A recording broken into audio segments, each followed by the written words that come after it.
اور وہ ججوں سے بدتمیزی کرنے سے باز نہیں آتے، تو آج بھی وکیل امتیاز صدیقی نے چیف جسٹس سے اسی طرح کی بدتمیزی کی، اور اس دوران کیا ہوا ذرا آپ ملاحظہ فرما لیں۔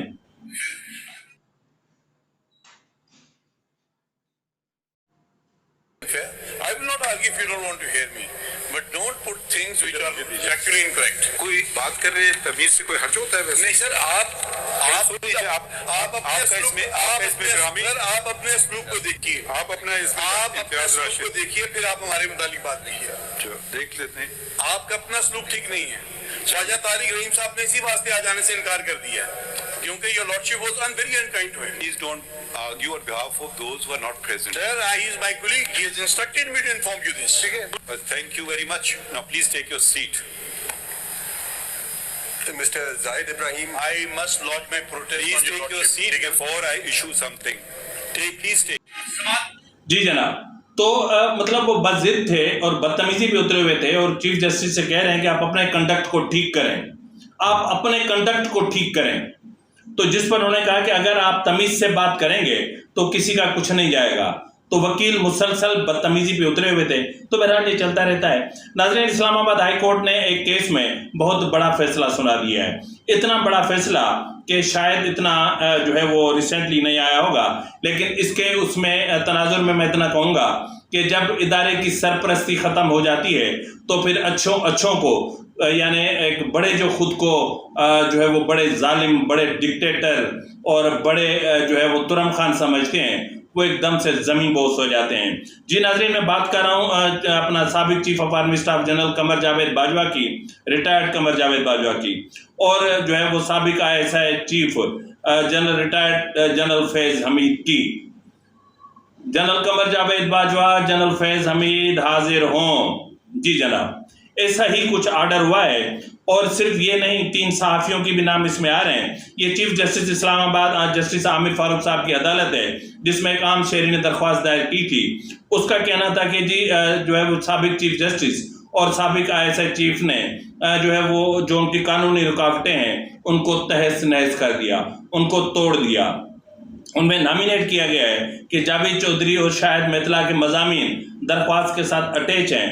انہوں نے کہا کہ کوئی بھی اگر فوجی جنرل ریٹائرڈ ہوتا ہے تو پھر 3 سال تک ان کو میڈیا پر بات نہیں کرنی ہوتی، لیکن جنرل باجوہ نے تو انی کر دی، انی مکا دی، کیا کہتے ہیں، یہی کہتے ہیں میرے خیال میں پنجابی میں، کہ مطلب اس نے حد کر دی کہ کبھی وہ جاوید چودھری کو انٹرویو دے رہے ہیں، 3 قسطوں میں چل رہا ہے، کبھی وہ شاہد میتلا صاحب کو انٹرویو دے رہے ہیں، ابھی اس کی 4 قسطیں چلی ہیں، ابھی باقی ہیں، تو کبھی وہ منصور علی خان کو وایا انٹرویو دے رہے ہیں۔ تو اس طرح کی جو چیزیں ہوئیں، اس کے بعد جو ہے وہ جنرل باجوہ، جنرل فیض، جاوید چودھری، شاہد میتلا، پیمرا اور دیگر فریقین کو جو ہے وہ FIA کو حکم دیا ہے کہ جو ہے وہ نوٹسز جاری کیے جائیں۔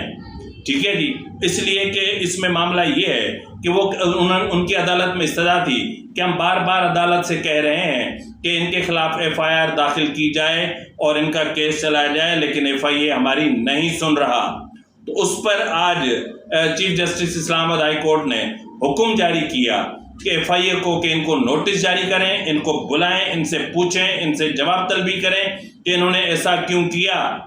اب دیکھتے ہیں کہ بحیثیت ادارہ جن کی کاندھوں پر یا جن کے نام پر بیٹھ کر جن کی بدنامی کا یہ سبب بنے، جن کی ذلت و رسوائی کا سبب بنے، جن کو انہوں نے ایک لمحے میں 2 ٹکے کا کر دیا، یعنی فرد واحد کی حاکمیت جس کی میں بات کر رہا تھا، تو بہرحال اب کیا کہہ سکتے ہیں۔ ناظرین، آپ کو یاد ہوگا کہ جو ہے وہ ٹیلنگز پروگرام ہے اپنا عمران شفقت صاحب کا، اور اس میں جو ہے وہ جو ان کا ڈیرا ایک ٹیم ہے پورے صحافیوں کی یا ویلاگرز کی، ان کے ساتھ وزیر اعظم نے بات چیت کی، انٹرویو دیا ان کو تفصیلی، پورے گروپ کو، گروپ انٹرویو تھا، اور اس میں انہوں نے کہا کہ انتخابات کا مجھے بھی پتہ نہیں ہے، الیکشن کمیشن کی مرضی ہے، جب وہ ڈیٹ دے وہ دے۔ اس کے علاوہ جو نگران وزیر اعلیٰ پنجاب ہے، انہوں نے ایک بہت بڑا اشارہ دے دیا ہے۔ انہوں نے آج کسی اسکول کا دورہ کیا اور وہاں پر مجھے نہیں پتا کہ ان کو کیا سوچی، وہ جس طرح کہتے ہیں نا کہ وہ کیسی پاگل لڑکی تھی آنکھوں میں خواب سجا بیٹھی، جانے اس کو کیا سوجھی پانی میں آگ لگا بیٹھی، آئینے میں عکس نہیں تھا بدلا بدلا موسم تھا، آئینے میں عکس نہیں تھا، بدلا بدلا موسم تھا، حبس بڑھا تو وہ بھی اپنی ذات سے باہر آ بیٹھی، جانے اس کو کیا سوجھی پانی میں آگ لگا بیٹھی۔ بہرحال نگران وزیر اعلیٰ پنجاب صاحب نے پانی میں آگ لگا دی ہے۔ انہوں نے بڑا اعلان کر دیا ہے، چونکا دینے والا، سنسنی خیز اعلان۔ وہ چونکا دینے والا اور سنسنی خیز اعلان کیا ہے؟ وہ یہ ہے کہ نگران وزیر اعلیٰ صاحب کہتے ہیں کہ انتخابات کا جو معاملہ ہے اس پر ہم جو ہمارے ایجوکیشن ڈپارٹمنٹ کے ٹیچرز یا جو دیگر اسٹاف ہوتا ہے وہ ہم انتخابی ڈیوٹیوں کے لیے نہیں دیں گے۔ یہ ضروری نہیں ہے کہ بچوں کو تعلیم سے محروم کر کے اور ہم اپنے اساتذہ کو الیکشن ڈیوٹی پر لگوا دیں، ہم نہیں دے رہے۔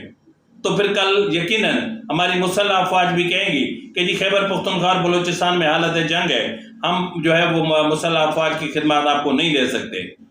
تو رینجرز بھی کہے گی کہ جی سویلین کے جو معاملات ہیں یا جو شہروں میں چیزیں وہ بہت زیادہ خراب ہو گئی ہیں، اور کچے میں سندھ کے کچے میں اتنا بڑا آپریشن چل رہا ہے، سندھ اور پنجاب کے کچے میں، تو رینجرز وہاں پر بزی ہے، تو اس لیے پولیس بھی رینجرز بھی، تو اس لیے ہم بھی پولیس اور رینجرز نہیں دے سکتے۔ تو پھر وہی کھیل کھیلیں گے جو پہلے کھیلا تھا، یعنی پنجاب اور خیبر پختونخوا کے حوالے سے۔ تو اس کا مطلب یہ ہے کہ انہوں میں انکار ہی سمجھا۔ تو سیدھی بات یہ ہے کہ کیا ہم اس کو انکار سمجھیں؟ بھائی الیکشن کا کرنا ہے تو ایک بار اس عدم استحکام کو ختم کریں۔ یہ جو ایک عدم اعتماد کی فضا کو آپ پروموٹ کر رہے ہیں، بڑھاوا دے رہے ہیں، اس کو ختم کریں تاکہ سیاسی استحکام پیدا ہو، تاکہ انویسٹرز آ سکیں، تاکہ ہمارے جو معاشی تباہی پھیل چکی ہر طرف اس میں کچھ بہتری آ سکے۔ لیکن دیکھتے ہیں کہ آگے کیا ہوتا ہے اور آگے چل کے معاملات کہاں تک پہنچتے ہیں۔ بہرحال نگران وزیر اعلیٰ صاحب نے تو دو ٹوک الفاظ میں کہا ہے کہ بھائی جان ہماری طرف سے تو نہ ہے، سیدھی بات ہے، ہماری طرف سے نہ ہے، آگے آپ کی مرضی ہے۔ تو فی الوقت کے لیے اتنا ہی، ملتے ہیں اگلے پروگرام میں، تب تک اجازت دیجیے، فی امان اللہ۔